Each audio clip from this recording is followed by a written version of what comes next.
आदरणीय अध्यक्ष महोदय, ये सदन का सौभाग्य है कि आप दूसरी बार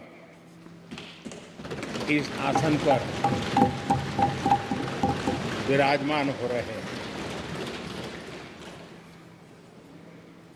आपको और इस पूरे सदन को मेरी तरफ से मैं बहुत बहुत बधाई देता हूं।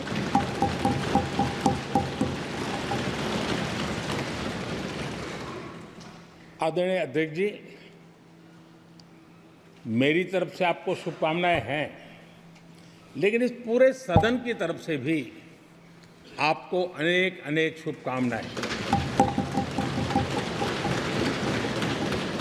अमृत काल के इस महत्वपूर्ण कालखंड में दूसरी बार इस पद पर विराजमान होना बहुत बड़ा दायित्व आपको मिला है और आपका 5 वर्ष का अनुभव और आपके साथ हम लोगों का 5 साल का अनुभव, हम सबका विश्वास है कि आप आने वाले 5 साल हम सबका मार्गदर्शन भी करेंगे और देश की आशा अपेक्षाएं पूर्ण करने के लिए ये सदन अपना दायित्व निभाने में आपकी बहुत बड़ी भूमिका रहेगी। आदरणीय अध्यक्ष जी, हमारे शास्त्रों में कहा गया है कि विनम्र और व्यवहार कुशल व्यक्ति सफल सहज रूप से होता है, और आपको तो उसके साथ साथ एक मीठी मीठी मुस्कान भी मिली हुई है। आपके चेहरे को ये मीठी मीठी मुस्कान पूरे सदन को भी प्रसन्न रखती है। मुझे विश्वास है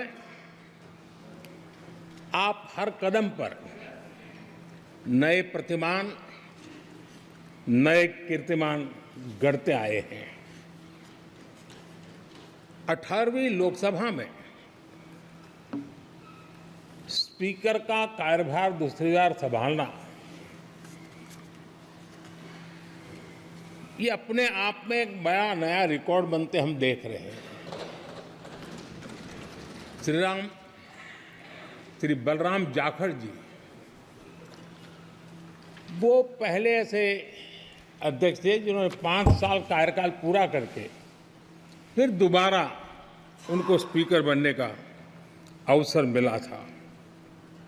उसके बाद आप हैं जिन्हें 5 साल पूर्ण करने के बाद दोबारा इस पद पर आसीन होने का अवसर मिला। गत 20 साल का एक ऐसा कालखंड रहा है कि ज़्यादातर स्पीकर या तो उसके बाद चुनाव नहीं लड़े हैं या तो जीत करके नहीं आए हैं। आप समझ सकते हैं कि स्पीकर का काम कितना कठिन है कि उसके लिए दोबारा जीतना मुश्किल हो जाता है, लेकिन आप जीत करके आए हैं, इसके लिए एक नया इतिहास आपने गढ़ा। आदरणीय अध्यक्ष जी, इस सदन में ज़्यादातर हमारे सभी माननीय सांसद आपसे परिचित हैं, आपके जीवन से भी परिचित है, और पिछली बार मैंने इस सदन में आपके संबंध में काफ़ी कुछ बातें रखी भी थी और मैं आज उसको दोहराना नहीं चाहता हूं, लेकिन मैं एक सांसद के रूप में और हम सभी सांसद के रूप में आप जिस प्रकार से एक सांसद के नाते काम करते हैं, ये भी जानने योग्य है और बहुत कुछ सीखने योग्य है। मुझे विश्वास है कि आपकी कार्यशैली एज ए सांसद भी हमारे जो फर्स्ट टाइमर सांसद हैं, हमारे युवा सांसद हैं, उनको जरूर प्रेरणा देगी। आपने अपने कार्यक्षेत्र में, संसदीय क्षेत्र में स्वस्थ माँ और स्वस्थ शिशु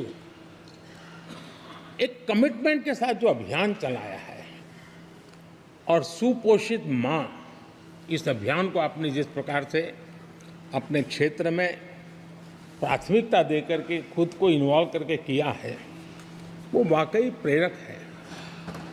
आपने कोटा के ग्रामीण क्षेत्रों में हॉस्पिटल ऑन व्हील्स, ये भी एक मानव सेवा का उत्तम काम, जो राजनीतिक कामों के सिवाय करने वाले कामों में आपने चुना है, वो भी अपने आप में गांव-गांव लोगों को स्वास्थ्य सेवाएं पहुंचाने में मदद कर रहा है। आप नियमित रूप से गरीबों को कपड़े,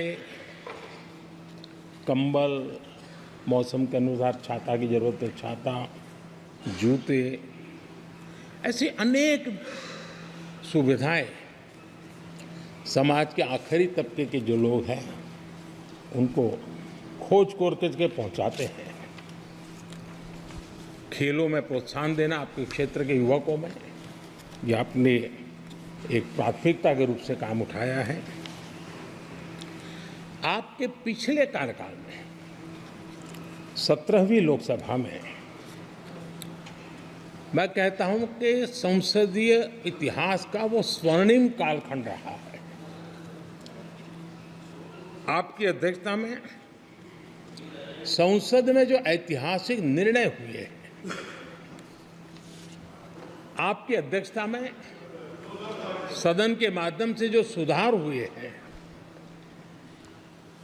ये अपने आप में एक सदन की भी और आपकी भी विरासत है। और भविष्य में 70वीं लोकसभा के संबंध में जब विश्लेषण होंगे, उसके विषय में लिखा जाएगा, तो भारत के भविष्य को नई दिशा देने में आपकी अध्यक्षता वाली 70वीं लोकसभा की बहुत बड़ी भूमिका रही है। आदरणीय अध्यक्ष जी, 17वीं लोकसभा में नारी शक्ति वंदन अधिनियम 2023, जम्मू कश्मीर पुनर्गठन विधेयक, भारतीय न्याय संहिता, भारतीय साक्ष्य बिल, भारतीय नागरिक सुरक्षा संहिता, सामाजिक सुरक्षा संहिता, digital personal data protection bill, मुस्लिम महिला विवाह अधिकार संरक्षण विधेयक, transgender persons protection of rights bill, consumer protection bill, direct tax, विवाद से विश्वास विधेयक, सामाजिक, आर्थिक और राष्ट्रीय महत्व के ऐसे कितने ही महत्वपूर्ण ऐतिहासिक कानून 17वीं लोकसभा में आपकी अध्यक्षता के अंदर इस सदन ने पारित किए हैं और देश के लिए एक मजबूत नींव बनाई है। जो कार्य आजादी के 70 साल में नहीं हुए, आपकी अध्यक्षता में इस सदन ने इसको करके दिखाया। आदरणीय अध्यक्ष जी, लोकतंत्र की लंबी यात्रा में कई पड़ाव आते हैं। कुछ अवसर ऐसे होते हैं जब हमें कीर्तिमान स्थापित करने का सौभाग्य मिलता है। 17वीं लोकसभा में उपलब्धियां, मुझे पूरा विश्वास है देश आज भी और भविष्य में उसका गौरव करेगा। आज देश अपनी आकांक्षाओं की पूर्ति के लिए भारत को आधुनिक बनाने की दिशा में जब हर तरह से प्रयास हो रहे हैं, मैं मानता हूं कि ये नया संसद भवन भी अमृतकाल के भविष्य को लिखने का काम करेगा और वो भी आपकी अध्यक्षता में। नए संसद भवन में हम सबका प्रवेश आपकी ही अध्यक्षता में हुआ और आपने संसदीय कार्यप्रणाली को प्रभावी और जिम्मेदार बनाने का कई महत्वपूर्ण फैसले लिए हैं और इसलिए लोकतंत्र को मजबूती देने में मदद मिली है। लोकसभा में हम पेपरलेस डिजिटल व्यवस्था से आज काम कर रहे हैं। पहली बार आपने सभी माननीय सांसदों को ब्रीफिंग के लिए एक व्यवस्था खड़ी की। इससे सभी माननीय सांसदों को भी आवश्यक रेफरेंस मटेरियल मिला। उसके कारण सदन की चर्चा अधिक पुष्ट हुई और ये आपका एक अच्छा इनिशिएटिव था जिसने सांसदों में भी विश्वास पैदा किया। हाँ, मैं भी कुछ कह सकता हूँ, मैं भी अपने तर्क दे सकता हूँ। तो एक आपने अच्छी व्यवस्था को विकसित किया है। आदरणीय अध्यक्ष जी, G20 भारत की सफलता के एक महत्वपूर्ण पृष्ठ है, लेकिन बहुत कम चर्चा हुई है, वो है P20 और आपके नेतृत्व में G20 देशों के जो पीठासीन अधिकारी हैं, स्पीकर्स हैं, उनका सम्मेलन आपकी अध्यक्षता में हुआ और अब तक P20 के जितने सम्मेलन हुए हैं उसमें ये ऐसा अवसर था कि दुनिया के सर्वाधिक देश आपके निमंत्रण पर भारत आए और बहुत ही उत्तम प्रकार के निर्णय उस समिट में हुए और उसने विश्व में भारत की लोकतंत्र की जो प्रतिष्ठा है उसको गौरव देने में बहुत बड़ा रोल अदा किया है। आदरणीय अध्यक्ष जी, ये हमारा भवन ये सिर्फ 4 दीवारें नहीं है। हमारा ये संसद 140 करोड़ देशवासियों की आशा का केंद्र है।